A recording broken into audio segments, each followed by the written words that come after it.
Here we go. I think this one kind of caught my eye.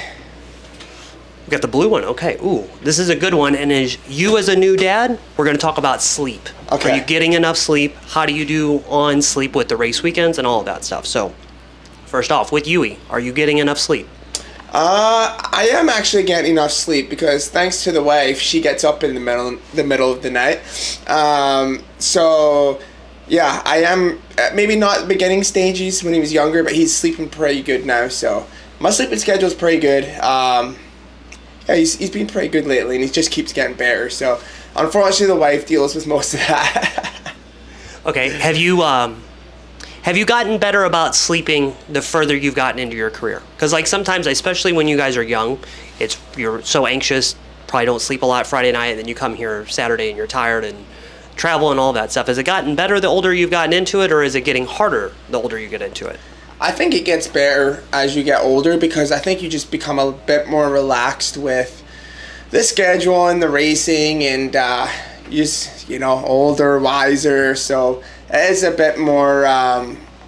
It just the sleep is just a bit more, better. I think for sure. Are you charting your sleep? Like, do you know I get this many hours a night and then a nap in the daytime? Like, are you that on the program? So I don't have the ring or whatever they use, the Aura ring, I think it's called, to track your sleep, because I always remember Alden telling me, like, I was gonna get it, and he's like, what's it really gonna change it? Then at the end of the day, you're gonna sleep like the best you can, every night. Like, he's like, I don't know. I guess it's just to see data to see how your sleep is. But yeah, I've never really tracked it. I'm pretty 8 hours a day guy, 8 hours a night type of guy. Usually whenever I go to sleep, I get in a solid 8. So as you've gotten older, have you started to see the importance of like the midweek nap? On like a Tuesday, Wednesday, Thursday? Right. Oh man, if I can squeeze in a nap, because when you in naps in the middle of the day, that's when I'll try and squeeze one in for sure. Because I think anytime you can get in a little nap is always good, because it's recovery and you're recovering. It's kind of funny when you have a day nap. It is good for you, but sometimes you wake up feeling worse.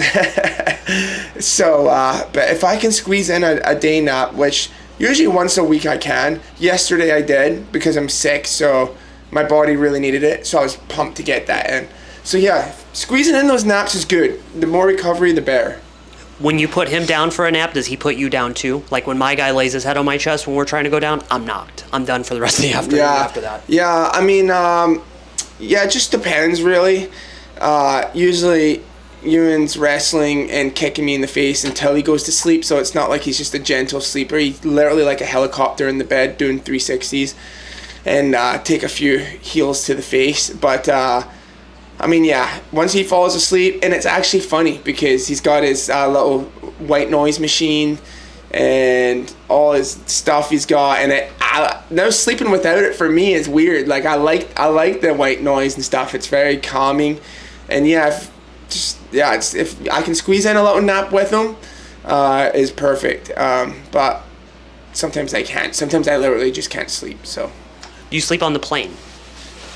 I do sleep on the plane. I slept on the plane this morning. I usually can at least get in an hour. The whole time is pretty tough to do, but if I can squeeze in some sort of sleep, anytime you can sleep, I think is good.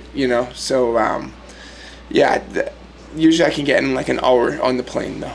Okay. When you get to the hotel, and you've been in this hotel routine forever and they're all about the same, do they feel the same to you? Like, do you have a set routine when you get into the hotel to make it feel like home so you can get to wind down later on? Yeah, not really. I mean, they definitely don't all feel the same, I'll tell you that much, because sometimes you'll wake up in the morning of race day and your back is just hurt and you're like, Doc G, come fix my back. But I'm not too much of a routine guy, honestly. I mean, I try to go to bed. I like a nice peaceful dark room. I like a knee pillow. I cannot sleep without a knee pillow. I always got a pillow in between my knees. And I like to put on a movie, and usually I'll put a sleep timer on the TV and like fall asleep with the movie on, and then the TV turns off. I don't know, that's just always been how I fall asleep.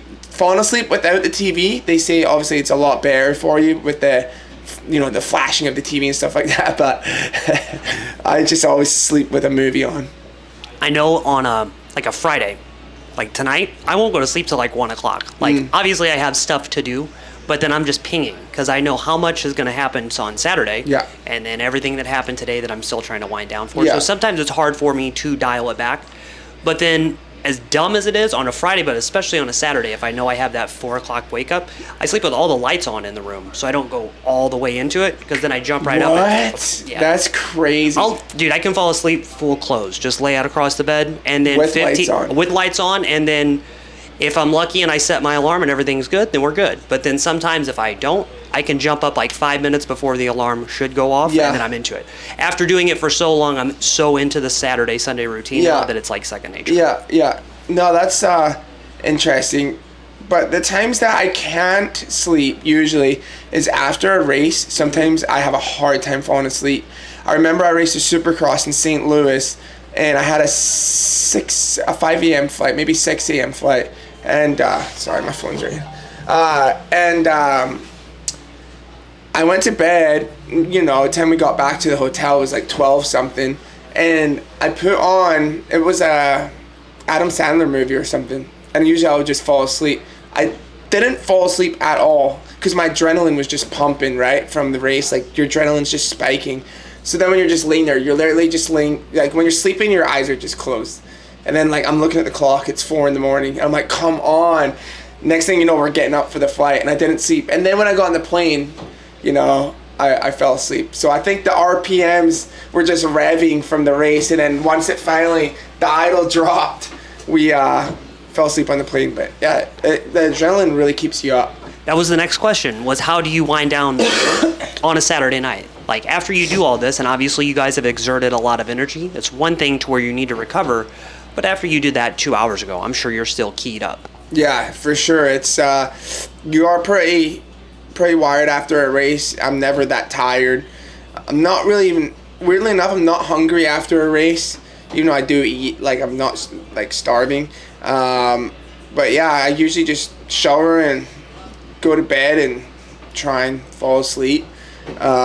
Or I always try to get a flight out after the race, and then it's just always good to get home as soon as you can, better than waking up early in the morning and flying. So that's kind of what I do. I mean, yeah, that's nothing really to it.